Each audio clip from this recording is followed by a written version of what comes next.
Hi, this is Rajesh Sharma. గత కొన్ని రోజులుగా దేశ ఆర్థిక వ్యవస్థకు సంబంధించి చాలా కథనాలు వస్తున్నాయి. మనం ప్రపంచంలో ఇప్పుడు 4వ అతిపెద్ద ఆర్థిక వ్యవస్థగా భారతదేశం అవతరించింది. గత 11 సంవత్సరాలుగా జరిగిన పరిణామాలన్నీ దేశ ఆర్థిక వ్యవస్థ బలపడడానికి కారణమైంది. అయితే దేశ ఆర్థిక వ్యవస్థ బలపడడానికి కాంట్రిబ్యూషన్ ఎక్కడి నుంచి వస్తుంది? ఇది ఒక పెద్ద చర్చ. చాలా రాష్ట్రాలు మాది మంచి కాంట్రిబ్యూషన్ అని చెప్పి చెప్పుకుంటూ ఉంటాయి. గుజరాత్ కావచ్చు, మహారాష్ట్ర కావచ్చు, తమిళనాడు కావచ్చు, తెలంగాణ కావచ్చు, కర్ణాటక కావచ్చు, అదే రకంగా నార్త్ ఇండియా నుంచి కూడా కొన్ని స్టేట్స్. నిజానికి దక్షిణాది రోలే ఎక్కువ ఉంటుంది, ఒక గుజరాత్ తప్ప. గుజరాత్, మహారాష్ట్ర కూడా మనం దక్షిణాది కిందగానే పరిగణించవచ్చు, కానీ కొద్దిగా ఫీలింగ్ వేరే ఉంటుంది యాక్చువల్గా. సరే, లీవ్ ఇట్. అది దక్షిణాది ఉత్తరాది అని పక్కన పెట్టి చూడడం కరెక్ట్ కాదు, విభజించి చూడడం కరెక్ట్ కాదు. మొత్తం మీద యునైటెడ్ ఇండియానే మనం భావించాలి, సంయుక్త భారతదేశాన్నే మనం పరిగణించాలి.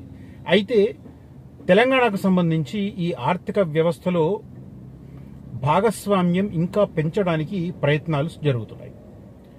సో ఇదంతా దీనికి రియల్ ఎస్టేట్కి ఏంటి సంబంధం అని చెప్పి మీరు అనుకుంటుంటారు. బట్ నేను ఈ వీడియోలో చెప్తాను. ఇది చెప్పే ముందు, కంటెంట్ స్టార్ట్ చేసే ముందు, మనందరికీ తెలుసు మార్చి 12వ తేదీన జీవో నంబర్ 68 విడుదలయ్యింది.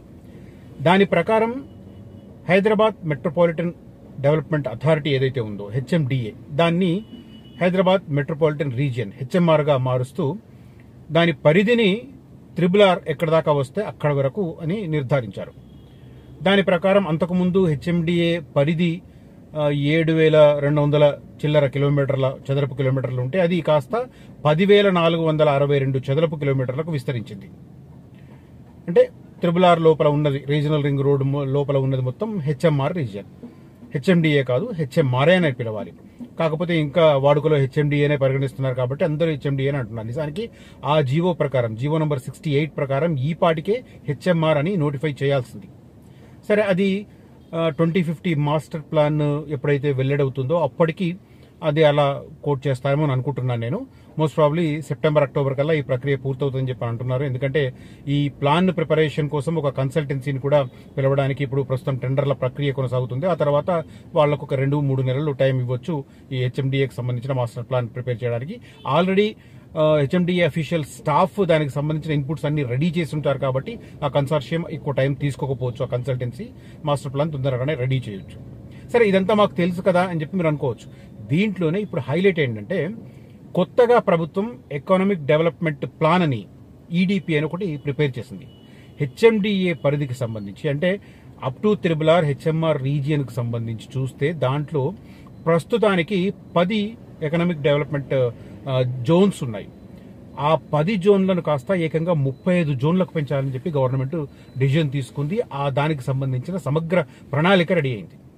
దీనికి ఆర్థిక వ్యవస్థకు ఏంటి సంబంధం అంటే, ఈ ప్రణాళిక ప్రకారం 2036 సంవత్సరం అంటే ఇంకా 11 సంవత్సరాల కాలంలో తెలంగాణకు సంబంధించి 1,00,000 కోట్ల దానికి పెంచడానికి, దాన్ని ఏమంటున్నారంటే నేను క్లియర్గా చెప్తాను. మళ్ళీ ఎక్కడైనా మళ్ళీ మిస్ అయితే దానికి సంబంధించి మళ్ళీ వేరే రకంగా చెప్పుకునే పరిస్థితి ఉంటుంది కాబట్టి నేను అది క్లియర్గా చెప్తాను. అయితే ఫస్ట్ ఆఫ్ ఆల్, ఈ ఉపాధికి నిలయంగా ఈ ఆర్థిక మండలను తయారు చేస్తున్నారు.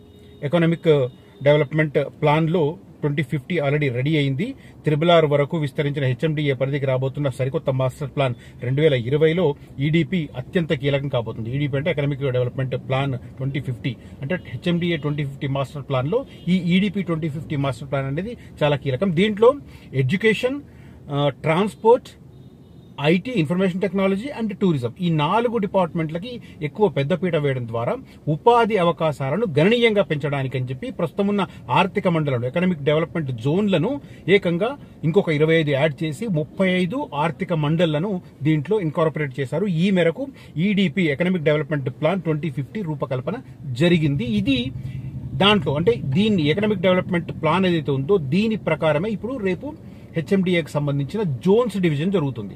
ఎక్కడెక్కడ రెసిడెన్షియల్ జోన్, ఎక్కడెక్కడ గ్రోత్ కారిడార్, ఎక్కడెక్కడ ఇండస్ట్రియల్లో కూడా ఏ సెక్టర్కి ఎక్కడ ఇవ్వాలి, ఐటీకి ఎక్కడ ఇవ్వాలి, ట్రాన్స్పోర్ట్కి ఎక్కడ ఇవ్వాలి, ఎడ్యుకేషన్కి ఎక్కడ ఇవ్వాలి, స్పోర్ట్స్కి ఎక్కడ ఇవ్వాలి, ఇట్లా అన్ని డిసైడ్ చేయడానికి మాస్టర్ ప్లాన్ రూపకల్పన జరుగుతున్న నేపథ్యంలో ఈ ఎకనామిక్ డెవలప్మెంట్ ప్లాన్ 2050ని ఫైనల్ చేసి దీని ఆధారంగా దాంట్లో సిద్ధం చేయడానికి ప్రయత్నం చేస్తున్నారు.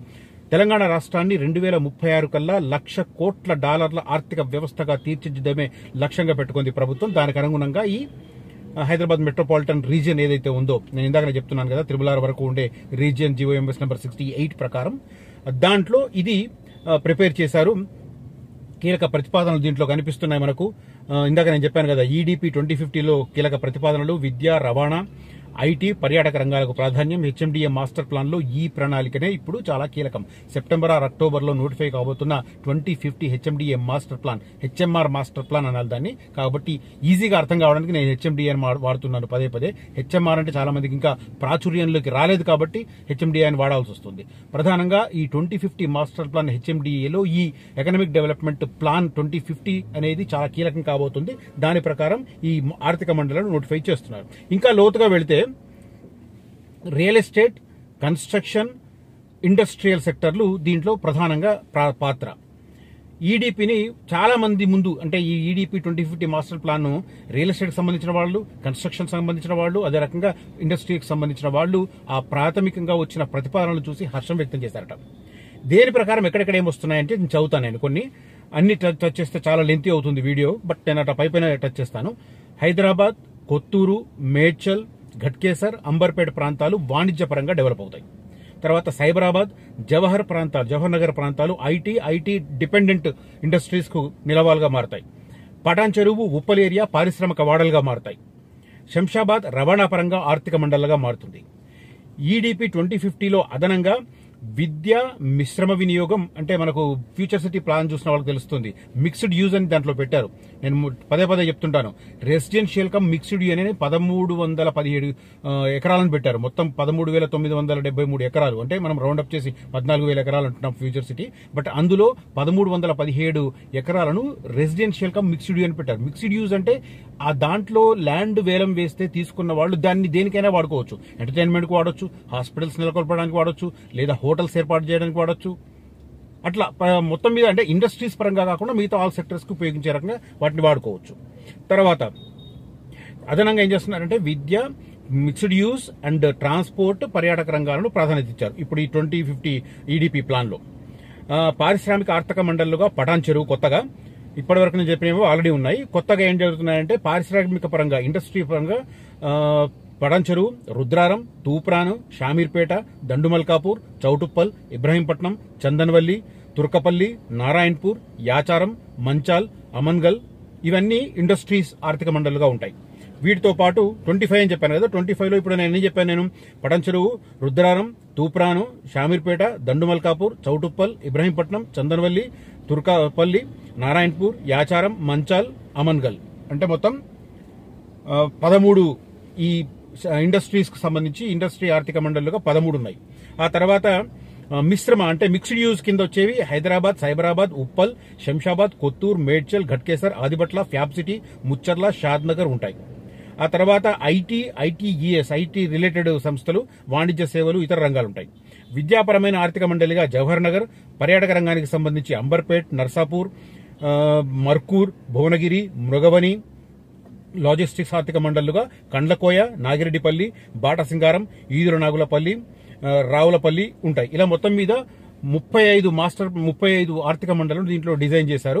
2050 మాస్టర్ ప్లాన్ లో దీన్ని చాలా కీలకంగా ఇన్కార్పొరేట్ చేయబోతున్నారు.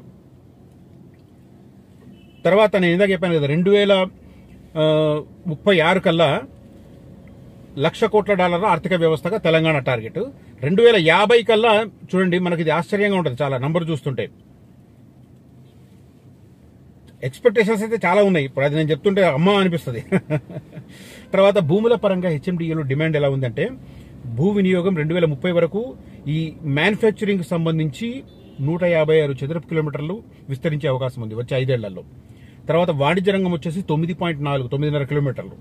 అదే 2030 నుంచి 2050 మధ్య తయారీ మ్యానుఫ్యాక్చరింగ్ రంగం ఏకంగా 565 చదరపు కిలోమీటర్లకు విస్తరించబోతుంది. కమర్షియల్ కి సంబంధించి చూస్తే 34 చదరపు కిలోమీటర్లకు విస్తరించబోతుంది. ఎంత తేడా! తర్వాత ఈడీపీకి సంబంధించి ప్రతిపాదనలు చెప్తాను నేను ఫైనల్ గా. హెచ్ఎండిఏ పరిధిలో ఆర్థిక అభివృద్ధి లక్ష్యాలను సాధనకు అన్ని రంగాలకు అనుకూలమైన విధానం, మౌలిక సదుపాయాల కల్పనతో సాంప్రదాయపరంగా కొత్తగా వస్తున్న సెక్టర్లకు ప్రియారిటీ ఇవ్వాలి డిసైడ్ ఒక ప్రతిపాదన. తర్వాత ఆర్థిక జియోగ్రఫీ ద్వారా ఆర్థిక మండళ్లు లేదా మండళ్లకు సంబంధించిన మార్గదర్శకాలను గైడ్ లైన్స్ ని ప్రిపేర్ చేయాలి. తర్వాత ప్రతి రంగానికి భౌగోళికంగా భూమి డిమాండ్ను లెక్కించాలి. అంటే ఏ రంగానికి ఎంత భూమి ఉంటుంది, డిమాండ్కి అనుగుణంగా ఆ జోన్స్ ని ఫిక్స్ చేయాలి. అందుకోసమే ఈ ఈడీపీ అనేది ఇప్పుడు నెక్స్ట్ హెచ్ఎంఆర్ 2050 మాస్టర్ ప్లాన్ రూపకల్పనలో ఈ ఈడీపీ ఏదైతే ఉందో, economic development plan 2050 master plan highlights ఏవైతే ఉన్నాయో వాటిని పరిగణలోకి తీసుకుని HMR Hyderabad metropolitan region 2050 master plan ready అవుతుంది. కొత్త రంగాల పరంగా చూస్తే చాలా డ్రోన్లు వీటికి సంబంధించిన ప్రియారిటీ ఇస్తున్నారు. ప్రాధాన్యత రంగాలకు సంబంధించి విద్యాసేవలు, రియల్ ఎస్టేట్, హోటళ్లు, లాజిస్టిక్స్ వంటి సంఘాలకు ప్రియారిటీ ఇచ్చే పరిస్థితి కనిపిస్తుంది. దాంతోపాటు ఐటీ ఆధారిత సేవలు, లైఫ్ సైన్సెస్, ఏరోస్పేస్, రక్షణ వంటి రంగాలకు కూడా బలమైన పోటీ ఇవ్వాలని చెప్పి వాటికి ప్రియారిటీ ఇవ్వాలని చెప్పి ప్లాన్ చేస్తున్నారు. మొత్తం మీద హెచ్ఎంఆర్ 2050 మాస్టర్ ప్లాన్ లో ఈ economic development plan 2050 master plan highlights ని కీలక అంశాలుగా తీసుకుని 35 ఆర్థిక మండళ్లకు సంబంధించిన ఏరియాను ఒక డిఫరెన్షియేట్ చేస్తూ ఆ జోన్ సపరేట్ గా క్రియేట్ చేస్తూ మిగిలిన భూభాగాన్ని రెసిడెన్షియల్ తో పాటు గ్రోత్ కారిడార్స్ మిగతా రకరకాల ఈక్వేషన్స్ ని కేటాయిస్తారు. జోన్ల పరంగా వాటిని డిసైడ్ చేస్తారు. R1, R2, R3 తో పాటు గ్రోత్ కారిడార్లుగా ఈ డెవలప్మెంట్ ప్లాన్ లో ఏవైతే మెన్షన్ చేశారో ఆయా ప్రాంతాలను హైలైట్ చేస్తూ జోన్ వైజ్ గా డివైడ్ చేస్తూ మనకు సెప్టెంబర్, అక్టోబర్ కల్లా హెచ్ఎంఆర్ 2050 మాస్టర్ ప్లాన్ రావడం కన్ఫర్మ్ గా కనిపిస్తుంది. అందులో ఈ ఎకనామిక్ డెవలప్మెంట్ ప్లాన్ ఏదైతే ఉందో అది అత్యంత కీలకం కాబోతుంది అన్నది ప్రస్తుతానికి మనకు అందుతున్న సమాచారం. ఇది నేను ఈ వీడియోలో మీకు చెప్పదలుచుకున్న కీలకమైన సమాచారం.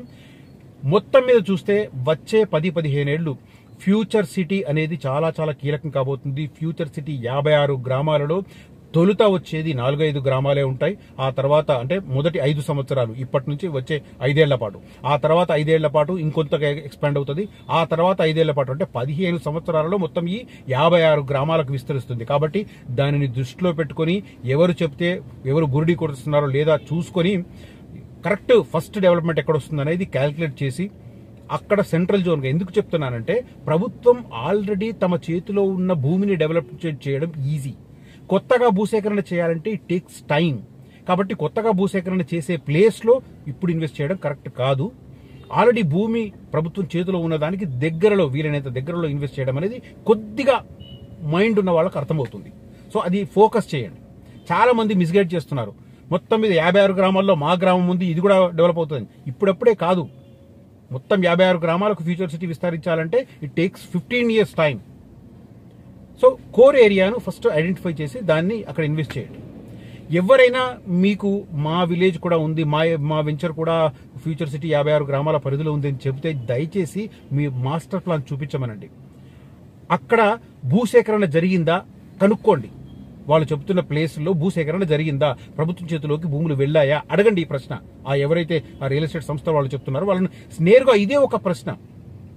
మీరు చెబుతున్న వెంచర్ సరౌండింగ్ లో ప్రభుత్వం భూసేకరణ చేసిందా, లేకపోతే ఎప్పటికల్లా చేస్తుంది, ఎన్ని వేల ఎకరాలు సేకరించబోతుంది, ఎప్పటికల్లా ఏ ఛాన్స్ ఉంది, ఇవి అడగండి. మౌలికమైన ప్రశ్నలు, బేసిక్ క్వశ్చన్స్ ఇవి. ఆ తర్వాత డిసిజన్ తీసుకోండి. సో ఫ్యూచర్ సిటీ కోర్ ఏరియాలో ఇప్పుడు ఇన్వెస్ట్ చేయడం అనేది ఖచ్చితంగా తెలివైన నిర్ణయం అవుతుంది. త్వరపడండి. రైట్. దానికి తోడు శ్రీశైలం హైవే కూడా ఈ ఫ్యూచర్ సిటీకి ఒక గేట్ వేగా ఉంది. ఎందుకంటే ఎయిర్పోర్ట్ నుంచి అక్కడికి వచ్చే ముందు ఈ 330 feet రోడ్ అయ్యే వరకు ప్రస్తుతం ఉన్న శ్రీశైలం రోడే ఫ్యూచర్ సిటీకి ఆధారం అవుతుంది. కాబట్టి ఆ రూట్ లో కూడా వీలైన ప్లేస్ లో తక్కువ ధరలో ఉన్న ప్లేస్ లో తీసుకోండి. హెచ్ఎండిఏ వెంచర్లలో చాలా చాలా ఎక్కువగా ఉన్నాయి.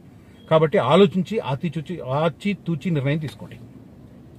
రైట్. ఇది ఈ కంటెంట్ కనుక మీకు నచ్చితే ఈ వీడియోను లైక్ చేయండి, నలుగురితో ఈ వీడియోను పంచుకోండి. Thank you for watching this video. Signing off, Rajesh Sharma.